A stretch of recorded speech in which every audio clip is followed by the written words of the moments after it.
Hi everybody, it's Professor Lynn Manzik and I am here with another Photoshop tutorial. Today I'm going to show you how to take a traditional line drawing or a line drawing that you digitally made, open it in Photoshop and paint it using layers and channels and other things. So you can see here I have this drawing I did of an elk. Those of you who are rock climbers, you may understand this colloquialism. So I did this series of illustrations illustrating those colloquialisms. And so this is my elk saddle. And I did the drawing. And what I'm going to show you is a really traditional comic book technique that we used to do for inking back before digital was so prevalent. I mean, you could ink on a computer on Photoshop, but now most people do use iPads. I still work traditionally on paper with drawings. I paint digitally or I paint traditionally depending on what it is, but for my illustration work I typically still draw by pencil and then scan it in.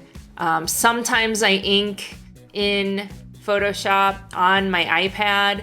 However, most of the time I like the texture that you get from brush pen.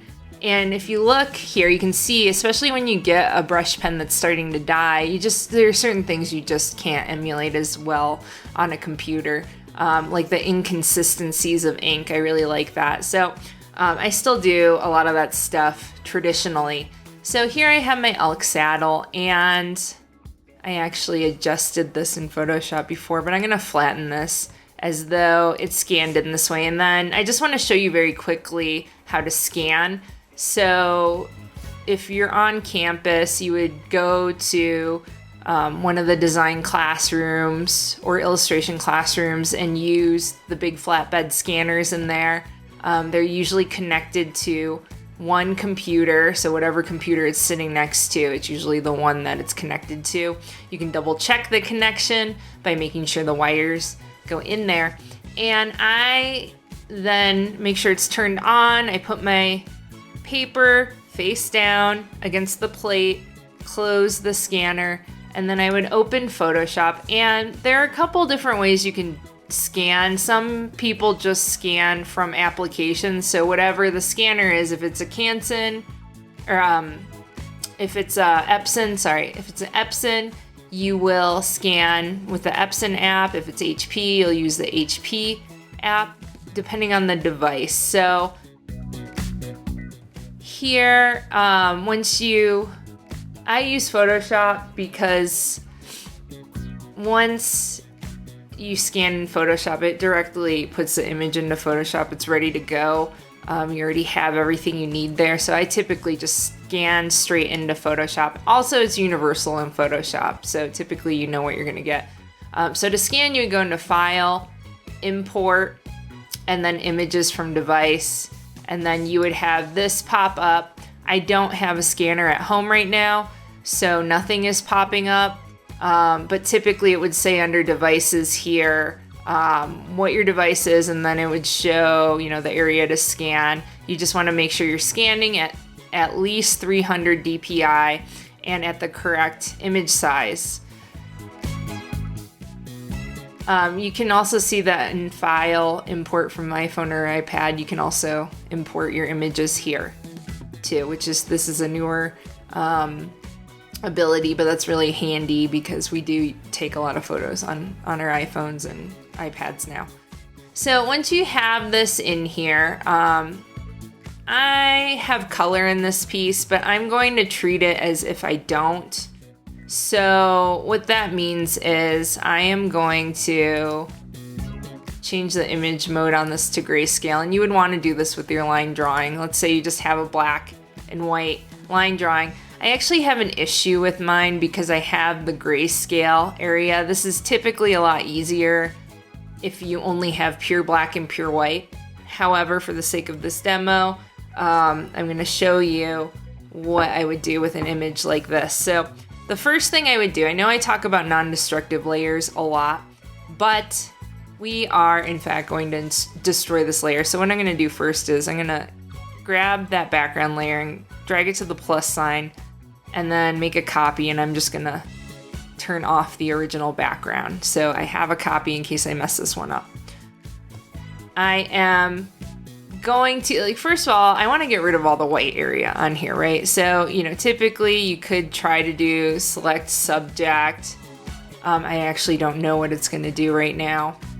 So we can see if I deleted that white area, oops, sorry, I'm going to do the opposite. I'm going to go to inverse and then delete that area. So if I delete that area, you can see if I put a layer underneath this,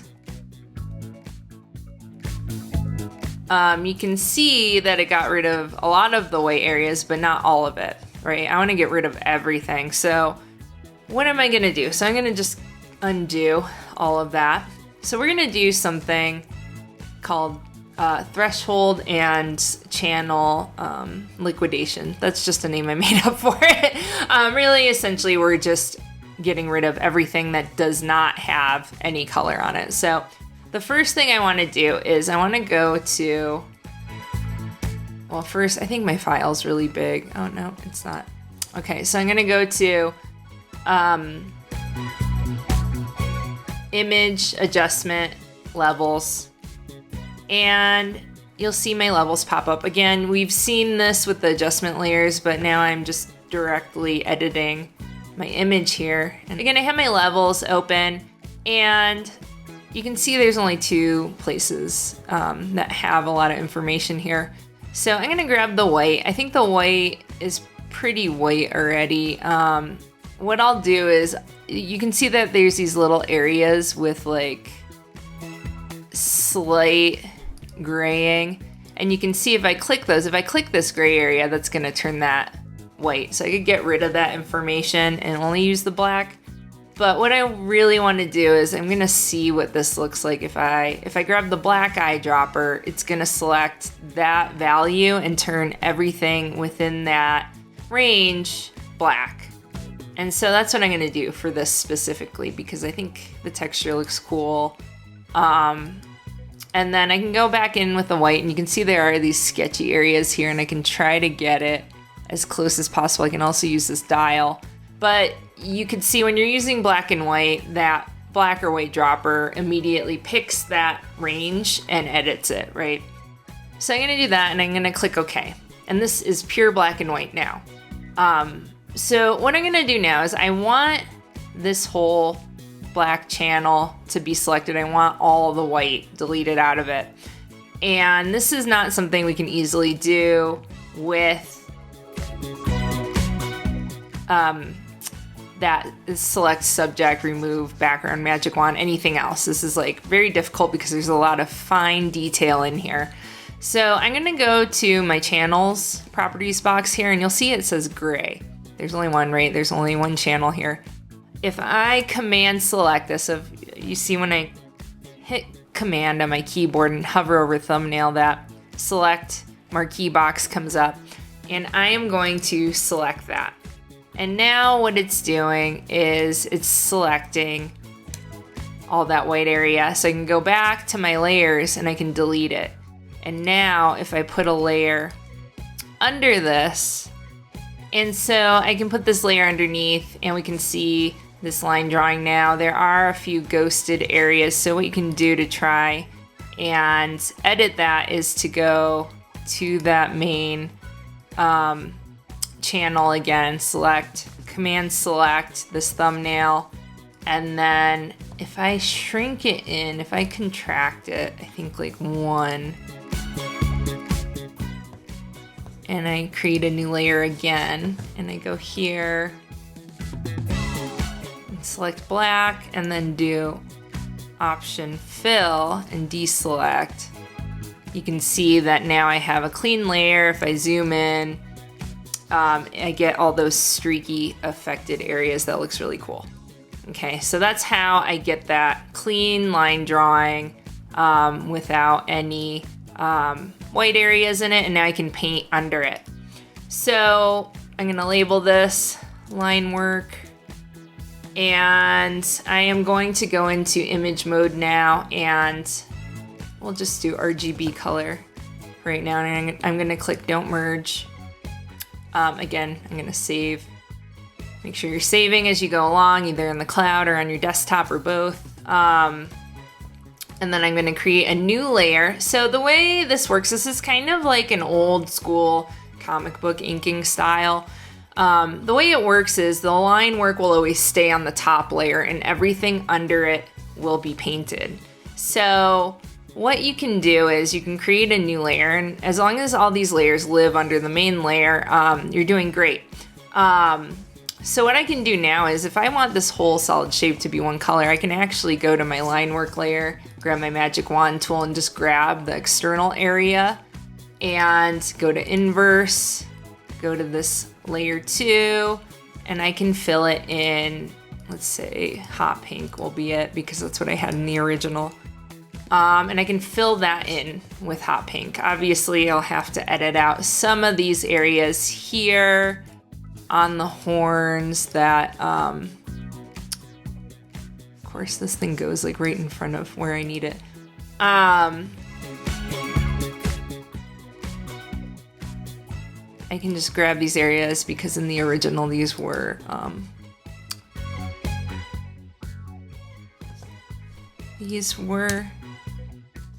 background areas, and then I can just go in and do this because I can't seem to get that channel out without doing this. And again, you can go in and get those fine details. Sometimes we're gonna start talking about printing more. Sometimes if I want to have like a Rizzo or offset or imperfect effect, you can do something like this where it doesn't completely go in the lines all the way and it gives it more of a traditional or misprinted feel, which can be trendy and fun. Like almost like the alignment was off on the printing, which happens a lot in offset Rizzo printing. Anyways, you can play around with that how you want. I could go in again and use all these different tools that we've already used. And again, for this, I'm just thinking in more graphic color. This is less about painting in a painterly way, although I could do it that way. Maybe I want this to be like a navy, let's say.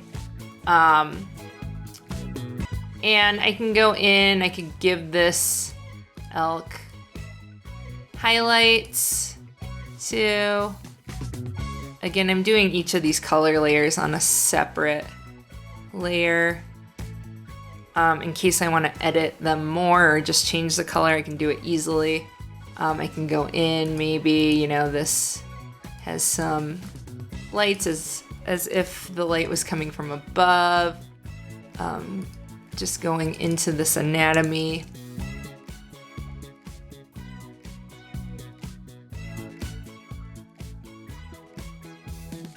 You know, realistically, there probably wouldn't be light there because the horns would probably be covering it.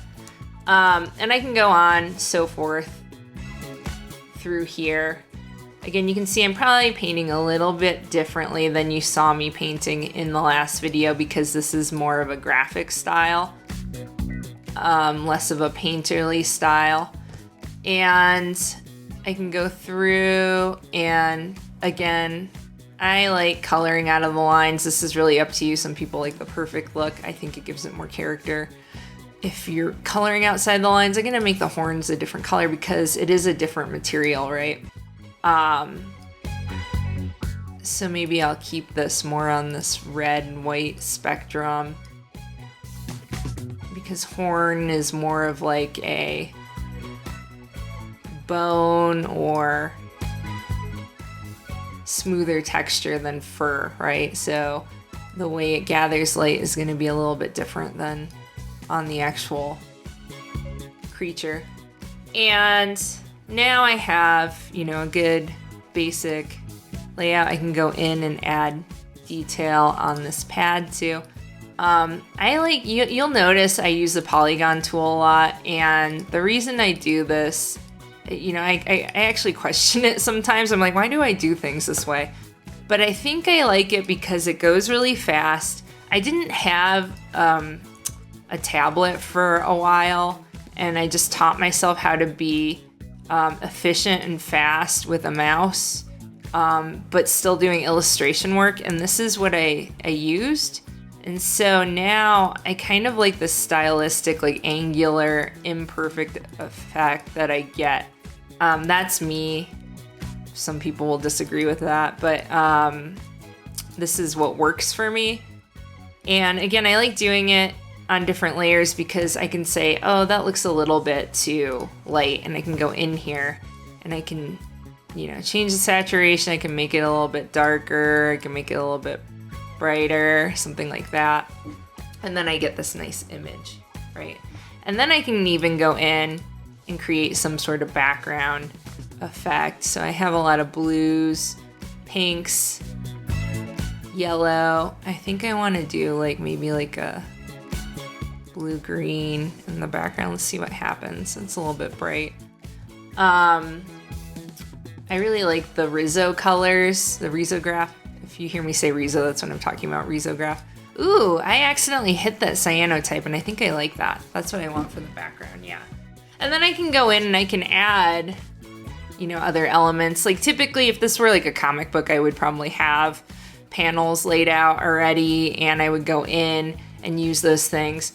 But you can see now, if I click off this, I still have the solid shapes, but the line work really gives the form and the texture still, but the colors are these graphic shapes underneath, so they're hidden by that line drawing. Again, you can go as painterly as you wanted. Like if I wanted to really smooth out these, I could go in with a blend tool. I could go in and do heavily refined realistic painting under this if I wanted to. But I like letting the line work show a lot of the form. So that's what I'm doing with this one. And I'm gonna just screenshot this. And also save. And I'm gonna save. I can either save it for web or whatever. I'll use it for the thumbnail for this YouTube video, and then I can just click save. So that's just a little bit about how to use that channel select for those of you who really like line drawing. I think it's a really important tool, especially those of you, I know a lot of people are taking graphic novel design right now in illustration, and so that's a really good technique to use.